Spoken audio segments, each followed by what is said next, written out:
Muchas gracias, hermano, por la invitación una vez más. Siempre es grato poder estar aquí, compartir con los hermanos.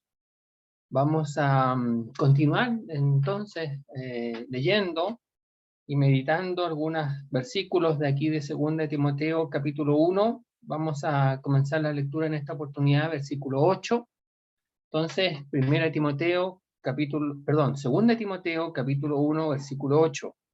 2 de Timoteo, capítulo 1, versículo 8. Dice así: Por tanto, no te avergüences de dar testimonio de nuestro Señor, ni de mí, preso suyo, sino participa de las aflicciones por el Evangelio según el poder de Dios, quien nos salvó y llamó con llamamiento santo, no conforme a nuestras obras, sino según el propósito suyo y la gracia que nos fue dada en Cristo Jesús, antes de los tiempos de los siglos, pero que ahora ha sido manifestada por la aparición de nuestro Salvador Jesucristo, el cual quitó la muerte y sacó a luz la vida y la inmortalidad por el Evangelio, del cual yo fui constituido predicador, apóstol y maestro de los gentiles, por lo cual asimismo padezco esto, pero no me avergüenzo, porque yo sé a quién he creído, y estoy seguro que es poderoso para guardar mi depósito para aquel día. Retén la forma de las sanas palabras que de mí oísteis, en la fe y amor que es en Cristo Jesús. Guarda el buen depósito por el Espíritu Santo que mora en nosotros. Ya sabes esto, que me abandonaron todos los que están en Asia, de los cuales son Figelo y Hermógenes. Tenga el Señor misericordia de la casa de Onesíforo, porque muchas veces me confortó y no se avergonzó de mis cadenas, sino que cuando estuvo en Roma me buscó solícitamente y me halló. Concédale el Señor que haya misericordia cerca del Señor en aquel día. Y cuánto nos ayudó en Éfeso, tú lo sabes mejor. Hasta ahí la lectura de la palabra de Dios. Hemos estado meditando acerca de este segundo libro del apóstol Pablo a Timoteo, y le hemos puesto un título que tiene que ver con la fidelidad, y esto implica entonces, hermanos, que Pablo estaba preocupado por la fidelidad del siervo de Dios, sobre todo en épocas donde la oposición se estaba levantando grandemente. Tanto es así que el apóstol Pablo está escribiendo este libro estando en un calabozo, estando privado de libertad, ya no como la primera vez en Roma, en una casa alquilada, sino que en un lugar, el más oscuro de todos, se nos dicen los historiadores, el calabozo que estaba en los subterráneos, donde se encarcelaba a personas que iban a ser condenadas a muerte, y ahí se supone que estaba el apóstol Pablo, pero estando preocupado, no, fíjese usted, no de las acechanzas del enemigo, que siempre han existido y siempre van a existir y siempre van a convivir con nosotros, sino que más bien estaba preocupado que esas acechanzas no hicieran mella en nuestra vida. Entonces, en realidad, el apóstol Pablo está preocupado de cómo nosotros percibimos las acechanzas que se levantan en contra de Dios y los siervos de Dios. Y entonces el asunto es cómo nosotros nos enfrentamos a esas acechanzas. Y entonces Pablo, aquí en este primer capítulo, le dice a Timoteo que hay que ser fiel, a pesar de la mayor acechanza que pudiera levantarse, es la muerte. No hay otra. Pero aún así, Pablo va a decir aquí en esta sección que hemos leído, que la muerte no tiene injerencia en la vida del que ha creído. Y esa es la grandeza, y esa es la maravilla de lo que Dios ha hecho en la vida de aquellos que hemos creído en Él. Entonces, fíjese usted que Pablo está liberando de alguna manera de cualquier temor que pudiera tener Timoteo o cualquier creyente, siendo el temor máximo enfrentar la muerte. Y Pablo sabe que él está condenado a muerte. Y fíjese usted que alienta al apóstol Pablo a seguir adelante en medio de las circunstancias difíciles. Y esa es la maravilla. Esa es la maravilla de nuestro Dios, que nos pone por delante al Señor, quien sufrió la muerte y muerte de cruz, que nos pone por delante a su siervo, el apóstol Pablo, quien sabía que iba a morir, y está animando a aquel que está libre para que cuando pueda llegar a esa instancia de ser condenado a muerte, él pueda seguir adelante en el servicio al Señor. Y va a mencionar en los versículos 13 en adelante, va a mencionar a otro ejemplo, Onesífero, quien dice que no tuvo vergüenza, no se avergonzó. Entonces, fíjese usted que una y otra vez el apóstol Pablo en este capítulo 1 quiere liberar a Timoteo de cualquier temor que pudiera tener. Y ese temor, ya lo hemos expresado, que viene de la misma expresión vergüenza, que pueda impedir que un creyente lleve a cabo la obra de Dios que Dios quiere para su vida. Bien, hemos visto algo del versículo 8 la vez pasada, solamente hago un pequeño repaso. Pablo está diciendo, por tanto, es decir, en base a lo anterior, en base a aquella fe genuina que tiene Timoteo, una fe que estuvo en su abuela, una fe que estuvo en su madre y ahora ciertamente también está en Timoteo, y Pablo lo confirma y lo asegura. Y entonces dice Pablo, mira Timoteo, en base a esa fe genuina y real que está en tu vida, no te avergüences de dar testimonio de nuestro Señor, ni de mí preso suyo, sino participa de las aflicciones por el Evangelio según el poder de Dios. Entonces fíjese, aquí hay varias cosas que vamos a decir rápidamente porque ya algo vimos, pero lo primero tiene que ver entonces con que no, la fe genuina, la fe real, no da motivos para avergonzarse, no da pie para entregar un sentimiento de temor que impida llevar a cabo la tarea, el trabajo a Dios. Muy por el contrario, anima. Y vamos a ver aquí que Dios quiere capacitar al creyente, al pueblo de Dios, para que lleve a cabo la tarea que Él mismo ha encomendado a su pueblo. Principalmente tiene que ver con el anuncio del Evangelio, pero también tiene que ver con ministrar al pueblo de Dios para que el pueblo de Dios, bien nutrido con las verdades de Dios, puedan crecer y puedan llevar a cabo el servicio que Dios le ha dado a cada uno, el don que ha dado a cada uno según los versículos que vimos la vez pasada. Entonces, Pablo le dice, no tienes motivo alguno para avergonzarte de dar testimonio de nuestro Señor. Y entonces Pablo le está diciendo, mira, tú estás capacitado por Dios para certificar, para confirmar toda la verdad respecto del Señor. Por lo tanto, no te retraigas, no te quedes callado, sino que habla a tiempo y fuera de tiempo. Después le va a decir más adelante. Entonces, porque Timoteo ha sido capacitado por Dios, dado un don por parte de Dios para anunciar las verdades de Dios. Y además dice, puedes también hablar acerca de mí, los motivos por los cuales yo estoy aquí. Y entonces Pablo le dice a Timoteo, mira, tú tienes la capacidad para identificarte con el Señor y también para identificarte conmigo. Y no te avergüences de ninguna de las dos cosas. Si no, dice, sé participante, tengamos comunión en la aflicción, en los malos tratos, en los sufrimientos. Tú estando allá y yo estando aquí, participa, sé compañero conmigo de las aflicciones que vienen por el Evangelio. Entonces, el Evangelio, hermano, en aquella época no era tan simple o tan fácil como es el día de hoy, donde uno sale y, si bien es cierto, a algunos les gusta ir puerta a puerta, pueden tocar el timbre, pueden golpear la puerta y le pueden decir a la persona, mire, aquí tengo un folletito que habla acerca de Dios, ¿tiene 5 minutos para hablar acerca de la salvación? Y a veces la gente amablemente dice sí, y uno le puede explicar.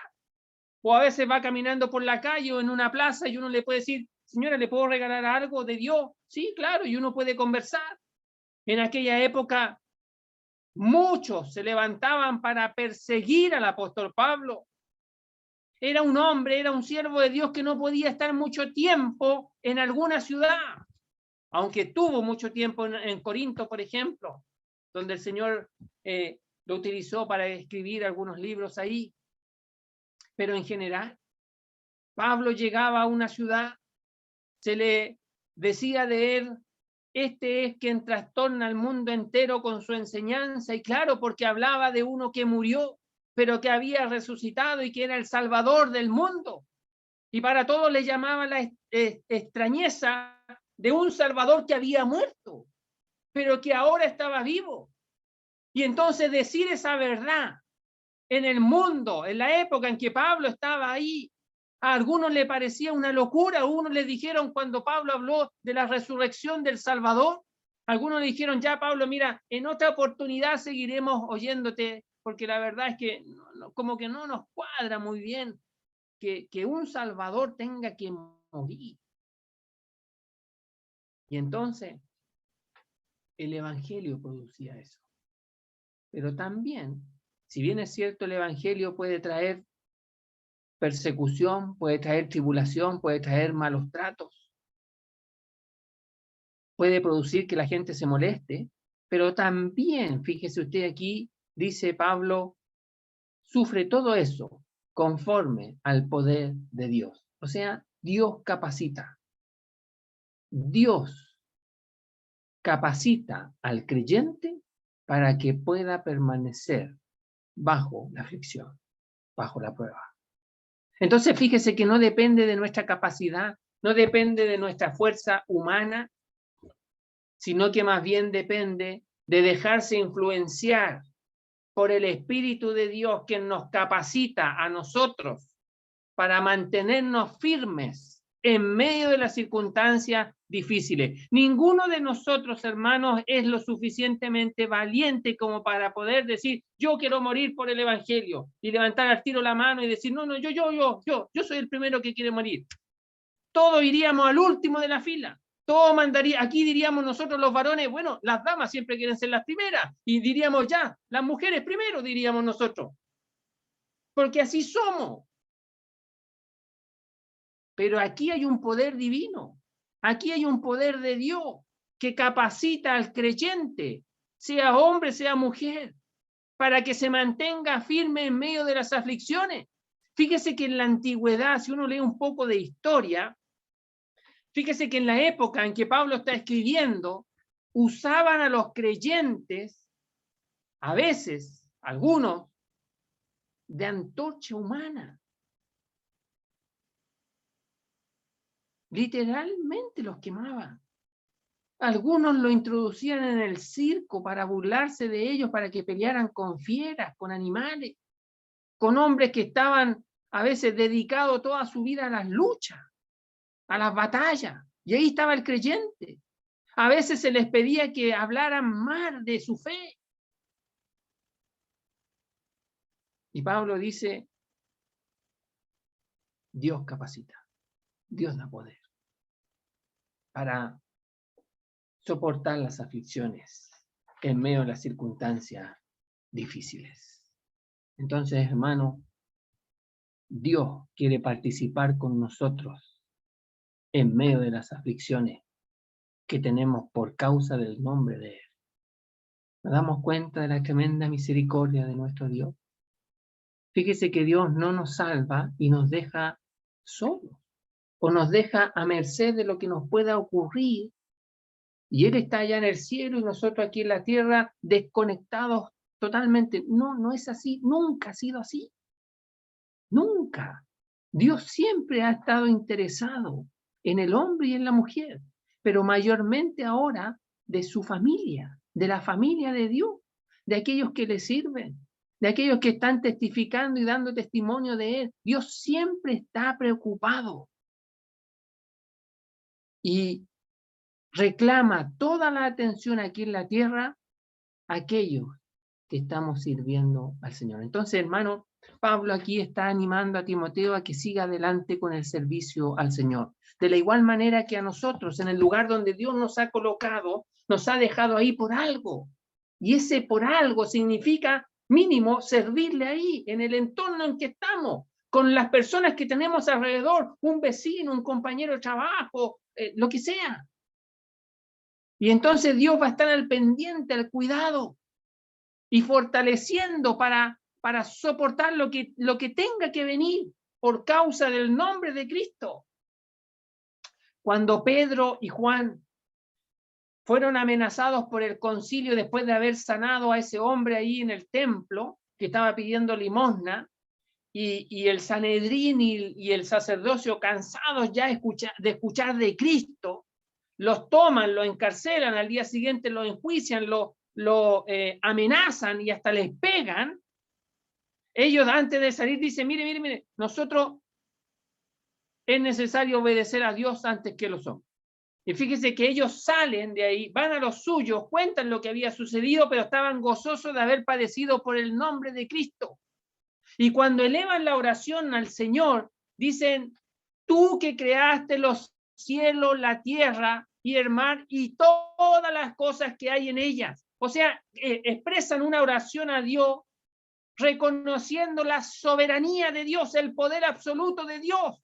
Y si ellos pasaron por esa situación y les amenazaron para que se callaran, ellos acuden al Dios soberano, se refugian en el Dios soberano, le piden la intervención al Dios soberano, pero le dicen lo siguiente, danos denuedo para poder hablar la palabra tuya. No pide que se levanten en contra de los que amenazaron, no, piden confianza, piden denuedo, piden libertad para seguir hablando. Y el lugar tembló y fueron todos llenos del Espíritu Santo y comenzaron a hablar. Entonces, Dios capacita. Es lo que tenemos aquí. Versículo 9. Hablando del poder de Dios y de Dios específicamente, dice versículo 9, quien nos salvó y llamó con llamamiento santo, no conforme a nuestras obras, sino según el propósito suyo y la gracia que nos fue dada en Cristo Jesús antes de los tiempos de los siglos. Y entonces, fíjese, hemos dicho la vez pasada que cada versículo es un eslabón, une al que sigue y al que sigue y al que sigue. Y entonces ha terminado hablando del poder de Dios y tiene en mente a Dios y su capacidad, su soberanía. Y entonces ahora dice, ¿quién nos salvó? Y entonces está diciendo aquí que el propósito, el programa de la salvación proviene de Dios. Entonces, fíjese usted que Pablo quiere hacer mirar a Timoteo a Dios. Quiere que Timoteo descanse en Dios, quien es el origen de toda la salvación. ¿En dónde se origina la salvación? En Dios. Y mire usted que al final va a decir, antes de los tiempos de los siglos. Eso quiere decir antes que haya sido creada cualquier cosa. Y ya vamos a explicar un poquitito más. Pero fíjese que antes que existiera cualquier cosa, Dios es quien diseñó el programa de salvación. Dios está preocupado de la salvación del hombre y de la mujer. Pero también esa salvación que fue diseñada, que fue planificada por Dios, requiere una cercanía. Y por eso dice, y llamó.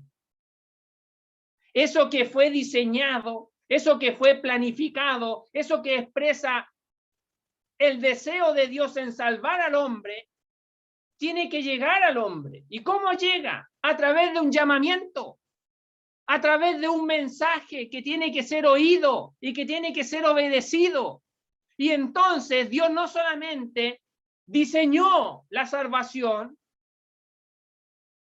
con todo lo que implicaba eso, con todo lo que la Escritura nos informa, nos indica que tuvo que pasar su Hijo Jesucristo, sino que también esa obra de salvación llega a nosotros a través de un mensaje, a través de una predicación, a través de contarnos lo que Cristo hizo en favor del pecador. Entonces, aquí lo que tenemos que reconocer es que la salvación entera, como planificación, como diseñador, es enteramente de Dios. Dios es el Salvador. Y Él es el que llama, Él es el que instruye y manda a predicar el Evangelio a toda criatura, y nos llega a nosotros el mensaje. Y ese mensaje de salvación no solamente tiene que ver con rescatar de la condenación, sino que tiene que ver con una cercanía a Él, a su persona, para que le conozcamos. Y entonces la salvación es mucho más que ser librado de la condenación, es conocerle a Él, es estar cerca de Él. Ya que dice, nos llamó con llamamiento santo, nos aparta para Él, nos saca del lugar donde estamos, del ambiente en el cual estamos, cualquiera sea este, aunque sea el ambiente más terrible, Dios lo saca de ahí y lo coloca cerca suyo. Y el estar cerca de Dios va a reflejar la obra de Dios en su vida. Y su vida va a ser transformada, y su vida va a ser cambiada, porque se está identificando con un Dios que es santo. Y va a manifestar la santidad de Dios en su vida. Entonces el Evangelio, la salvación, el propósito de la salvación es estar cerca de Él, cerca de nuestro Salvador. Es que la influencia del Salvador se refleje en nuestra vida. Yo sé que cuando hablamos del Evangelio, y aquí, querido amigo, usted seguramente muchas veces ha escuchado de que tiene que creer en Cristo, escuchar el Evangelio, recibir a Cristo para ser librado de la condenación. Eso es verdad. Pero la salvación es mucho más que eso. La salvación es mucho más que ser librado de la condenación, es mucho más que tener vida eterna, es mucho más que ir al cielo.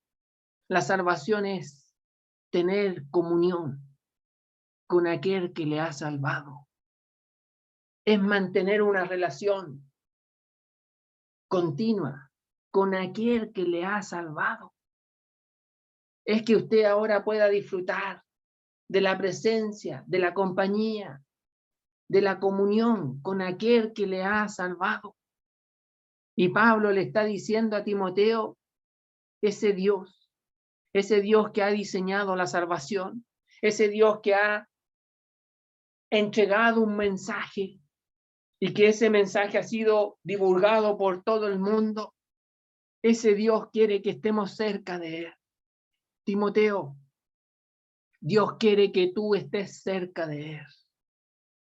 Y fíjese que la cercanía hacia Dios a través del Evangelio no es solamente para algunos que vivan decentemente o que anden en una senda limpia, sino que es para todo tipo de personas, ya que dice aquí, no conforme a nuestras obras.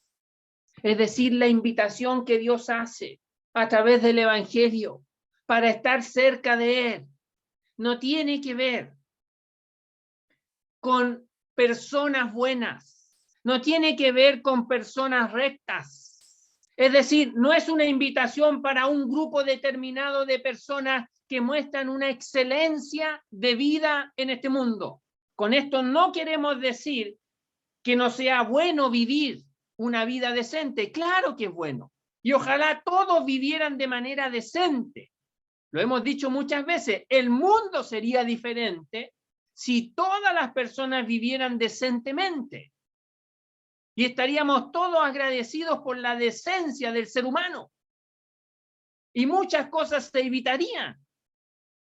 muchos problemas, muchas dificultades se evitarían. Y eso sería bueno para el convivir diario en este mundo. Pero el evangelio alcanza al pecador más perdido porque no es para aquellos que hacen buenas obras, es para todo el mundo. Y aquí, querido amigo, queremos decir que si la salvación es de Dios, Dios quiere que todo el mundo sea salvo y proclama el evangelio, y el evangelio es para ti. El entender que Cristo vino del cielo a este mundo y tomó una naturaleza humana y murió por el pecador más perdido y perverso de este mundo. El que usted se imagine, el más malo de los pecadores, Cristo murió por él. Y el evangelio es para él también. Y si esa persona cree en Cristo,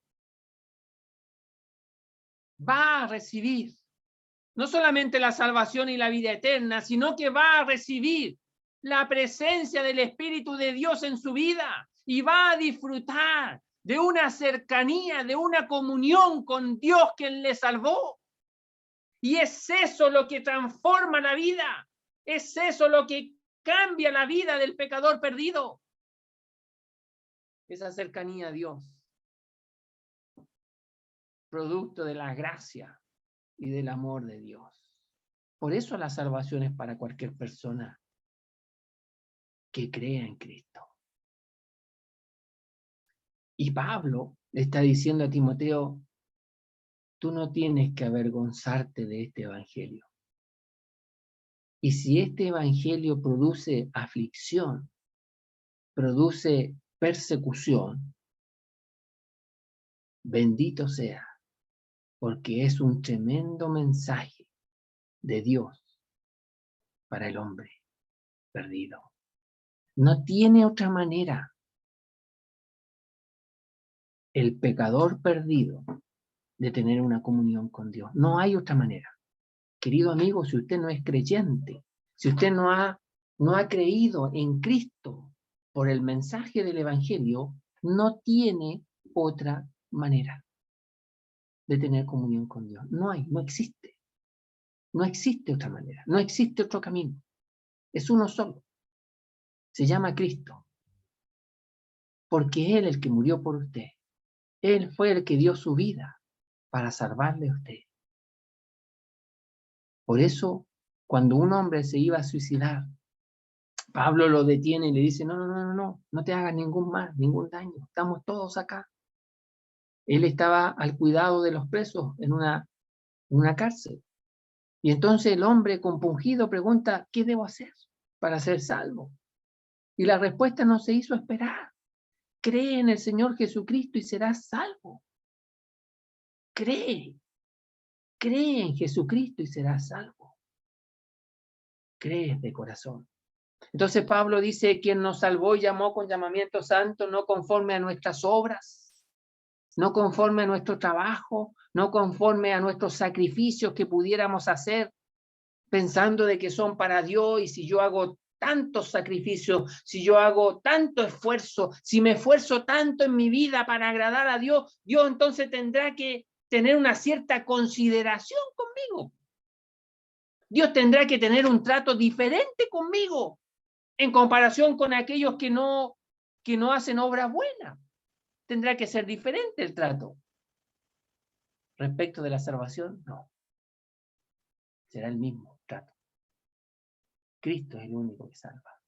Entonces dice, quien nos salvó y llamó con llamamiento santo, no conforme a nuestras obras, sino conforme al propósito suyo y la gracia que nos fue dada en Cristo Jesús. Entonces fíjese usted que ahora nos llega a nosotros esa salvación, ese llamamiento, ese mensaje y la obra de salvación nos llega a nosotros, producto del propósito divino, producto de que Dios haya querido colocar delante de nosotros esa obra de salvación en la persona de Jesucristo. Y eso es producto, dice aquí, conforme al propósito de Él. Es por su propósito. Es porque Dios siempre ha tenido un propósito y se ha en su propósito divino se ha propuesto este plan de salvación y que este plan de salvación iba a llegar al conocimiento de los perdidos y algunos iban a creer. Y eso iba a ser producto de la gracia de Dios que nos fue dada. Y eso habla de la generosidad de nuestro Dios. Dios no es un Dios egoísta. Dios no es un Dios mezquino. Muy por el contrario. Dios siempre se ha complacido en dar. Y tanto es así que en la Escritura se expresa que Él dio lo más precioso que tenía, a su Hijo. Y al pueblo de Dios le dice, ¿cómo no nos dará con Él todas las cosas? El que no escatimó ni a su propio Hijo, el que no retuvo a su propio Hijo, el que no lo guardó y lo conservó solo para Él, a su propio Hijo, ¿cómo no nos dará con Él todas las cosas?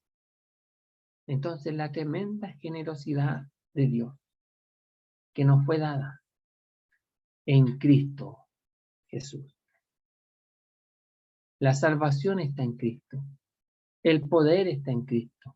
La gracia de Dios está en Cristo. Tú necesitas estar en Cristo, querido amigo.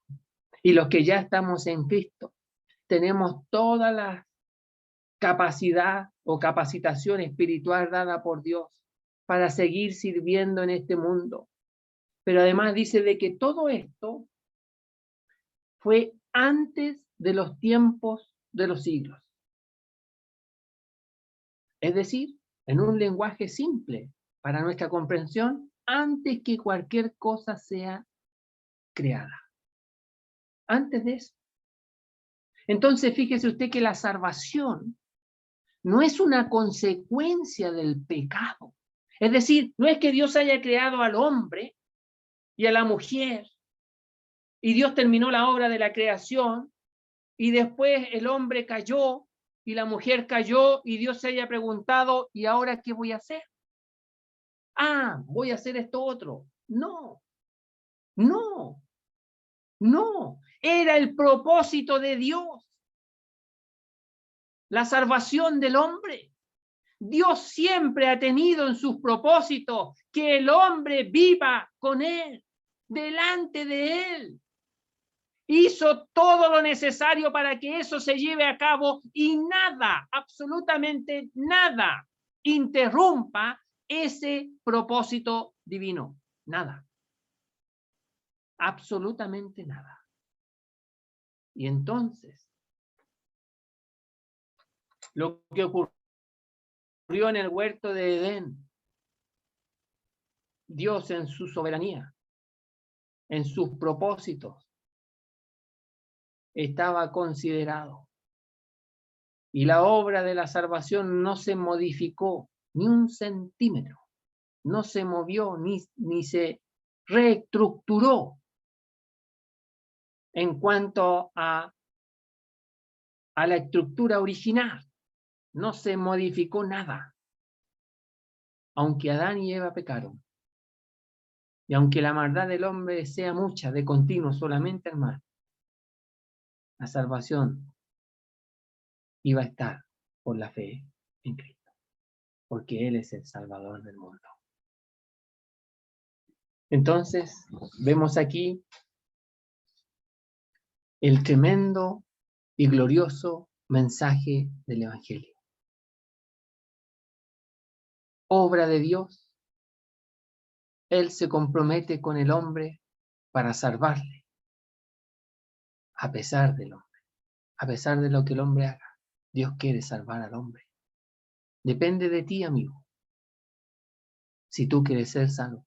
Dios no te va a obligar, pero queremos decirte esto. Dios hizo todo para salvarte. Tú decides, pero no le eche la culpa a Dios si decide mal.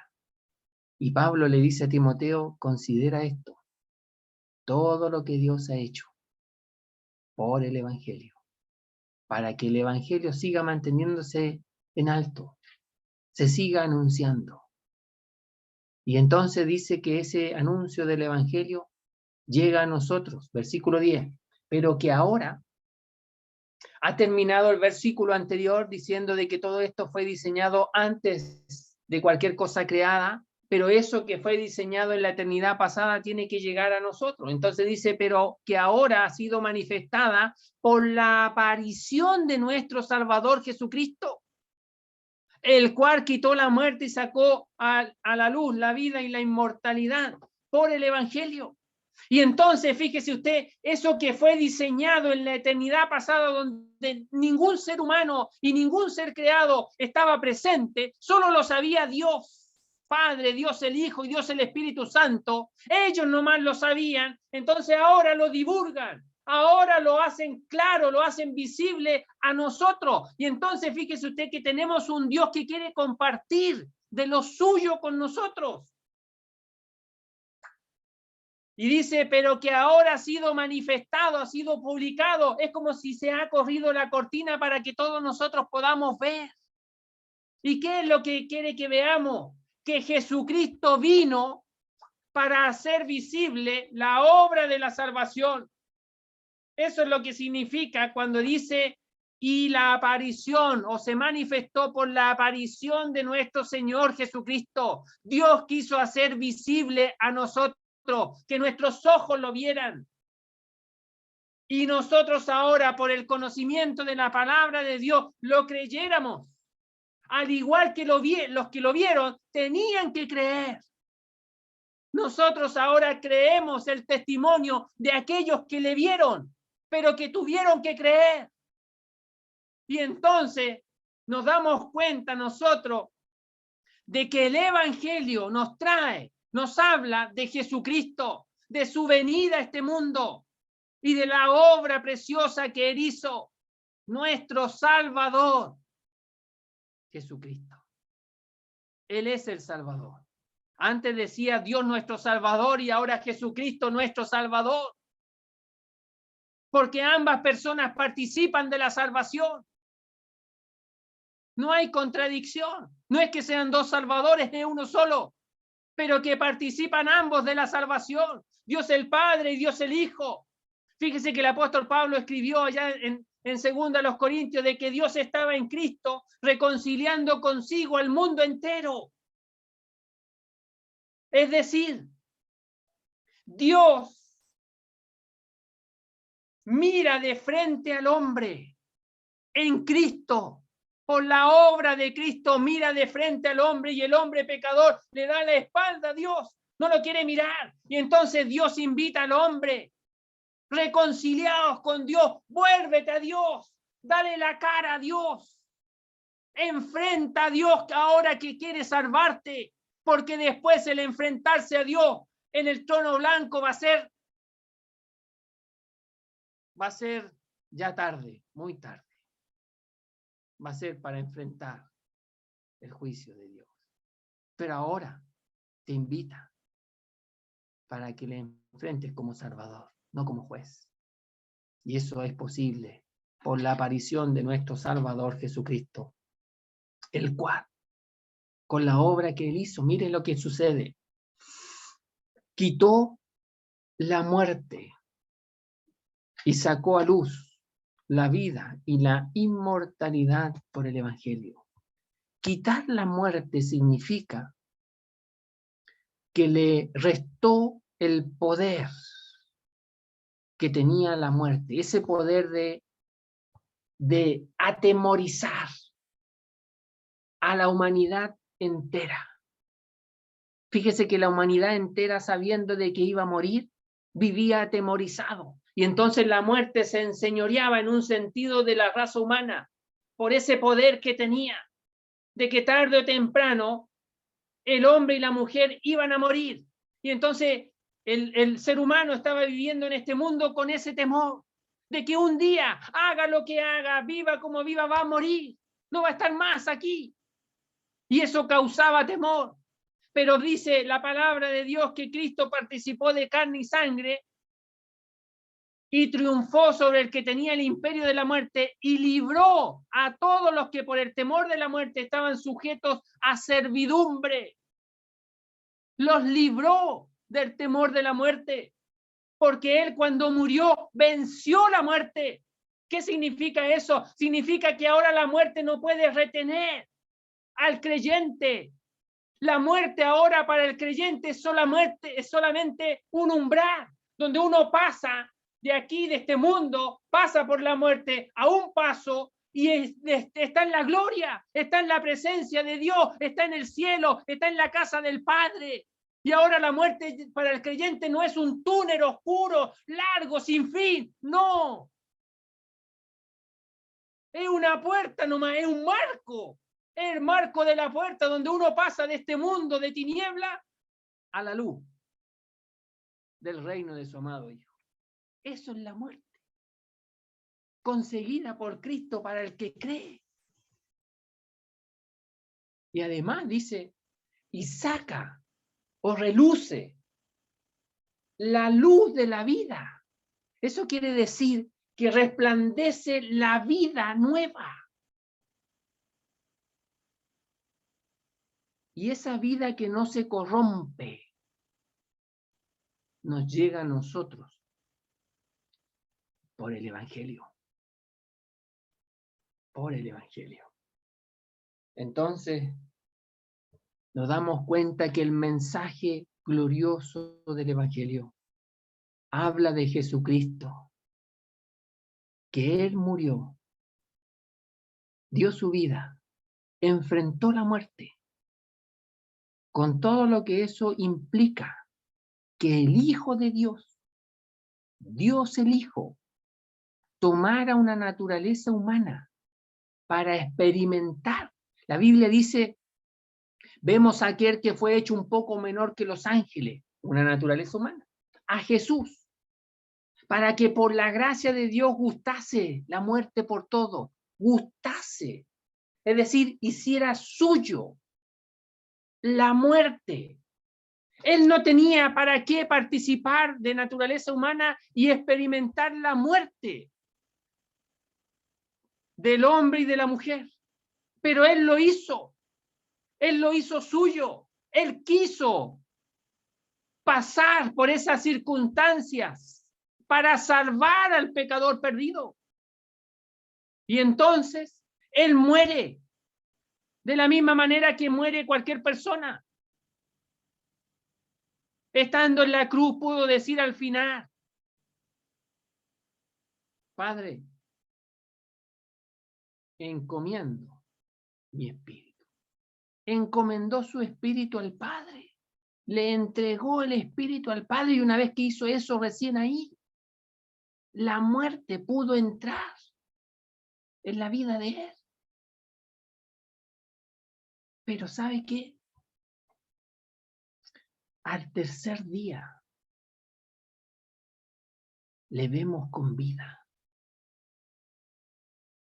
Y digo le vemos con vida porque es lo que creemos y que está en la palabra de Dios. No es que estuviéramos presentes, pero el testimonio de las Escrituras es que unas mujeres que habían creído en Él le fueron a buscar. Querían echarle especies aromáticas, como era la costumbre de aquellos que morían, a sus seres queridos, y ven la tumba sin aquella piedra que estaba custodiando ese lugar. Y ven hacia adentro y no encuentran el cuerpo, pero sí estaban las túnicas con las cuales se envolvía el cuerpo. Y le preguntan a un hombre que estaba ahí, si acaso había visto el cuerpo o a quienes se lo llevaron para que le dijeran a ellas dónde estaba el cuerpo, porque ellos querían el cuerpo. Y se dan cuenta que era el Señor. Y el Señor se da vuelta y ellas le reconocen y ellas se avecinan a Él y le abrazan y no lo querían dejar. Estas mujeres, viendo al Salvador, viendo a aquel que estaba muerto, pero que ahora le veían, y no solamente le veían, sino que ahora lo podían tocar, lo podían abrazar, y fue lo que hicieron. Y el Señor les tiene que decir, dejen de retenerme, y vayan y díganle a sus hermanos que subo a mi Dios y a vuestro Dios, a mi Padre y a vuestro Padre. Y ellas van con ese tremendo mensaje, que habían visto al Señor vivo con sus ojos que le tocaron. La muerte era historia pasada. Ya no tenía triunfo sobre el hombre, porque nuestro Salvador se levantó de entre los muertos. Y todo esto nos llega por el Evangelio. Y Pablo le dice a Timoteo, no te avergüences del Evangelio, no te avergüences del Señor que murió, no te avergüences de mí que voy a morir, ni del mensaje glorioso del Evangelio, que lo que hace es relucir la vida de Dios y que la muerte no se le levanta en contra de la vida de Dios. Entonces, querido amigo y hermano, hemos creído y tenemos un Salvador que está vivo. Murió, pero está vivo. Y nosotros, cuando partamos de este mundo, al segundo, a la milésima de segundo de partir de este mundo, abriremos los ojos y estaremos con el Señor en el cielo. No pasaremos una transición de oscuridad, ni andaremos divagando por el espacio, por algún otro lugar que algunos creen. Nada de eso. Vamos a cerrar los ojos aquí y vamos a abrir los ojos a la milésima de segundo en la presencia del Señor. Ese es el mensaje glorioso del Evangelio. Eso es lo que hemos creído. Eso es lo que queremos que crean nuestros seres queridos y nuestros amigos que están perdidos en la condenación. Y Pablo le dice a Timoteo, no te avergüences de esto, que es tan glorioso. Y Pablo nos dice a nosotros, no te avergüences de hablar de Cristo, ni de los que han sufrido por la causa de Cristo, porque es un mensaje, el único mensaje glorioso que trae vida eterna. Pablo continúa diciendo,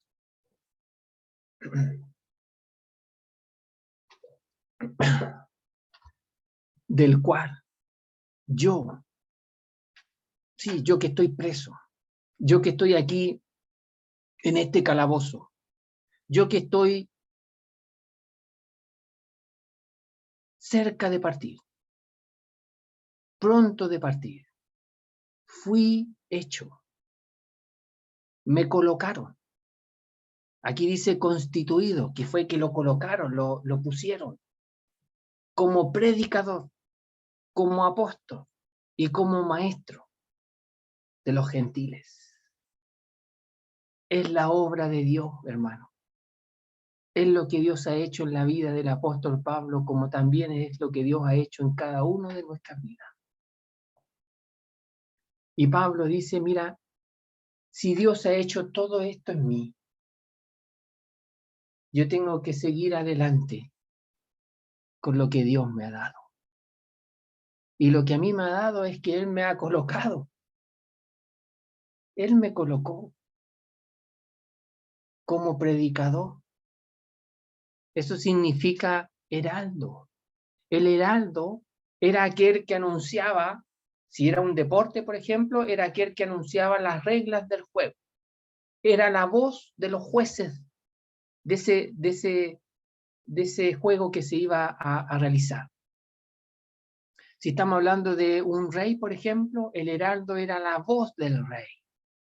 Lo que decía el heraldo era lo que se tenía que obedecer, porque el heraldo anunciaba a viva voz las palabras del rey. Era el embajador del rey. Era uno que representaba al rey en sus palabras, porque hablaba lo que el rey decía, lo que el rey quería. Entonces Pablo dice, yo fui colocado como heraldo, fui colocado para anunciar a viva voz lo que mi rey quiere que anuncie. Pero además dice, fui colocado como apóstol, es decir, que Dios me llamó y me envió a una tarea específica. Y entonces yo anuncio como heraldo lo que el rey quiere en el lugar que Dios me ha asignado, en el lugar que Dios me ha enviado. Y además dice, y maestro de los gentiles. Y maestro tiene que ver con uno que enseña. Entonces fíjese usted que el apóstol Pablo no solamente anunciaba o era la voz del rey, sino que también iba al lugar específico que Dios le mandaba, porque era apóstol, sino que también se preocupaba de que lo que decía en el lugar indicado, la gente que estaba ahí lo entendiera. No bastaba con que anunciara lo que el rey decía en el lugar que el rey le indicaba, si nadie entendía nada. Serían palabras inútiles, aunque estuviera anunciando las palabras del rey, aunque estuviera en el lugar indicado por el rey. Pero si los oyentes no comprendían, si los oyentes no entendían, eran palabras al viento. Entonces Pablo dice, yo también fui maestro, uno que enseña. Y entonces lo que Pablo predicaba era una predicación que estaba educando o enseñando a los oyentes. Ya sea si tenían que entender el evangelio, y anunciaba el evangelio dice, miren lo que dice el apóstol Pablo, lo voy a leer para no confundirme, pero cuando llega a Corinto, dice, así que hermanos, cuando fui a vosotros para anunciar el testimonio de Dios, no fui con palabras, con excelencia de palabra o de sabiduría, pues me propuse no saber entre vosotros cosa alguna, sino a Jesucristo y a este crucificado. Y estuve entre vosotros con debilidad y mucho temor y temblor, y ni mi palabra ni mi predicación fue con palabras persuasivas de humana sabiduría, sino con demostración del Espíritu y de poder, para que vuestra fe no esté fundada en la sabiduría de los hombres, sino en el poder de Dios. Y entonces Pablo, quien se le acusaba que era tosco en las palabras, en las predicaciones, era un hombre que ponía por delante la comprensión divina. Era un hombre que hacía que lo divino llegara a nuestra comprensión limitada que tenemos como humanos, como seres humanos, y hacía lo divino cercano a nosotros. Y el Espíritu de Dios obraba con libertad en la predicación del apóstol Pablo, de tal manera que le ayudaba a él y ayudaba a los oyentes para comprender la verdad de Dios. Y Pablo dice a Timoteo, mira, Dios me colocó como heraldo, como apóstol y como maestro de los gentiles, para una nación que, según el pueblo de Israel, no tenía parte en el programa divino. Pero Dios dijo, sí, los gentiles también están considerados. Y tú, Pablo, instrumento escogido me será este, y le enseñaré, dice, Hechos capítulo 9, todo lo que es necesario sufrir por causa de mi nombre, y llevándolo a los gentiles, anunciando ese mensaje que es luz para las naciones, que es nuestro Salvador. Y Pablo lo hizo, hasta el fin de sus días lo hizo. Pablo nunca cayó el evangelio. Por lo cual dice, versículo 12, y con esto vamos a terminar, por lo cual asimismo padezco esto, pero no me avergüenzo, porque yo sé a quien he creído, y estoy seguro que es poderoso para guardar mi depósito para aquel día. Tremenda manera de terminar. Una porción de aliento, un versículo de aliento, Timoteo. Va a seguir en realidad porque al final lo hace en el capítulo 1 al final, pero aquí en esta sección que nos toca a nosotros, dice, por lo cual, es decir, considerando todo lo anterior, padezco, sufro. Entonces, mire, hermano, Pablo miraba la grandeza de Dios en la obra de la salvación que hace que Cristo, su Hijo, venga a este mundo y dé su vida por nosotros, y ese mensaje glorioso creído triunfa sobre la muerte y nos lleva a tener una comunión con nuestro Dios y con nuestro Salvador. Y entonces eso, dice, eso es motivo para yo sufrir, porque es un tremendo mensaje que hace tan bien al hombre y a la mujer que están perdidos, si es que lo creen. Y entonces eso me motiva, eso me sigue dando fuerza para sufrir, para soportar, para padecer. Y no me avergüenzo, no me da timidez, no me causa temor el seguir hablando de Cristo, aunque vaya a morir, aunque esto me arrastre a la muerte, sigo hablando de Él. Porque incluso para los que me condenan, este es el único mensaje de salvación. ¿Cómo yo, dice Pablo, me voy a llevar a la tumba este mensaje, incluso de aquellos que me van a crucificar? Aquellos que me van a decapitar en realidad. Fue decapitado, dicen los historiadores. Entonces, incluso para aquel que me va a decapitar, ¿cómo yo no le voy a entregar el mensaje de salvación y me lo voy a llevar conmigo, no teniendo la oportunidad? Ese hombre que está ahí al lado mío y que me va a decapitar, ¿cómo yo no le voy a decir que él puede ser salvo? Aunque haga las órdenes del rey, puede ser salvo. No me avergüenzo, porque yo sé en quién he creído. Pablo conoció por el Evangelio a Dios y a Jesucristo. Y tenía una confianza plena en aquel que era creído. Le conocía tanto que él decía, no me puedo avergonzar de lo que él me ha dado y del servicio que él me ha encomendado. No puedo dejar de hacerlo. Me es entera necesidad servir a aquel que me salvó, porque yo sé quién es. Le conocemos nosotros al punto de obedecerle 100%. Pablo le dice a Timoteo, ¿le conoces, Timoteo, al punto de que te anime a seguir adelante en el servicio a su nombre? Y además dice que no solamente le conoce, sino que está confiado. Estoy seguro que es poderoso para guardar, para custodiar, para cuidar, para reservar mi depósito para aquel día.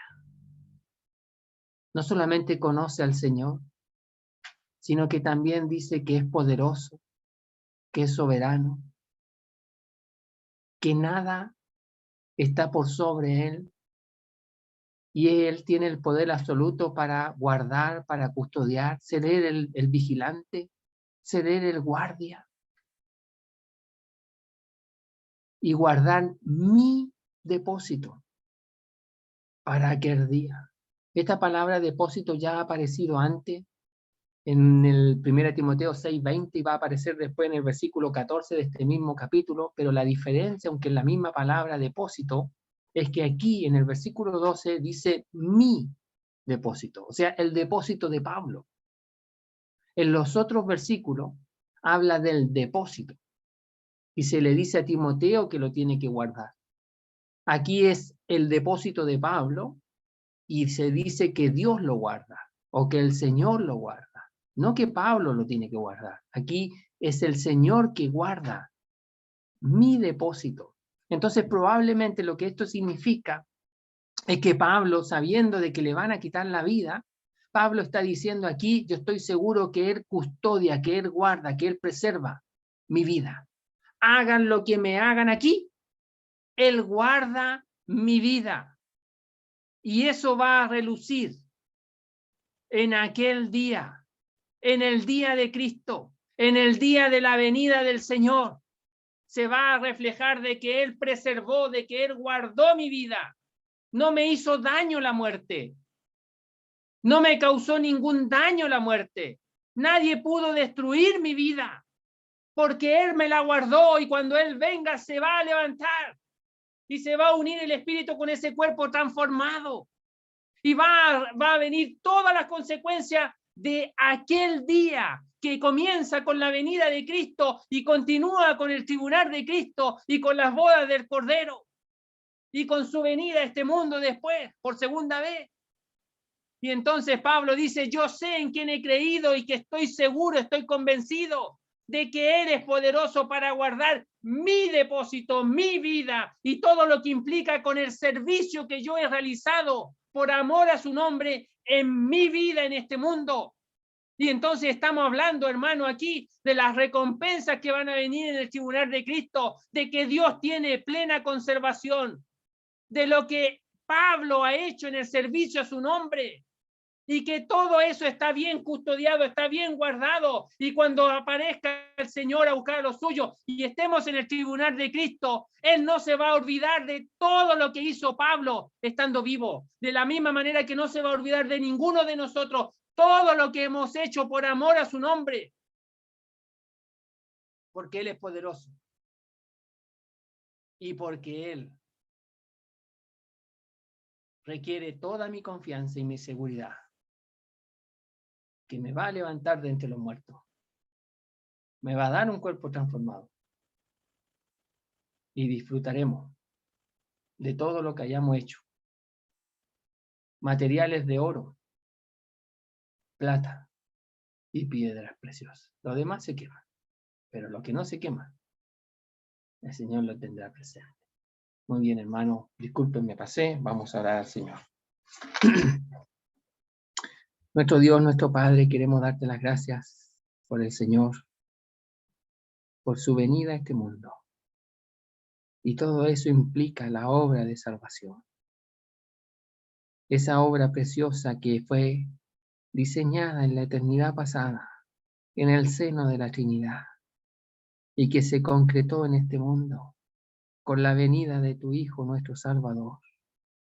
Y ahora Él, estando vivo a la diestra tuya, ofrece salvación gratuita para el pecador perdido, no por obras, sino por su gracia y por su poder.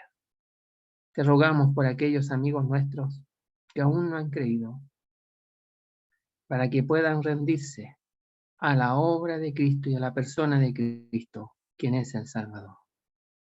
Y a nosotros, ayúdanos a apreciar aquel mensaje glorioso del Evangelio y su persona, y a testificar de Cristo y la obra de salvación. Te lo rogamos, te damos las gracias por todo en el nombre precioso del Señor Jesús. Amén.